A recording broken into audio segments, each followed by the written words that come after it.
মাছের অনেক রকম পদ আমাদের বাড়িতে প্রতিনিয়তই রান্না হয়, কিন্তু এই আম দিয়ে মাছের টক ঝোলটা আমাদের সবার একটু বেশিই পছন্দের।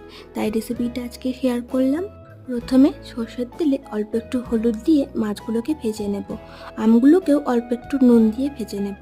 এবার দেব 5 ফোড়ন ও আদা, রসুন, কাঁচা লঙ্কা ও পেঁয়াজ বাটা। মশলার গন্ধটা যখন চলে যাবে তখন কয়েকটা টমেটো কুচি দিয়ে দেব। এবার টমেটোটা যখন গলতে শুরু করবে তখন কিছু গুঁড়ো মশলা দেব, যেমন 1 চামচ হলুদ গুঁড়ো, লঙ্কার গুঁড়ো, 1 চামচ ভাজা জিরে গুঁড়ো, 1 চামচ ভাজা মশলা। অল্প জল দিয়ে মশলাটাকে ভালোভাবে কষিয়ে নেব।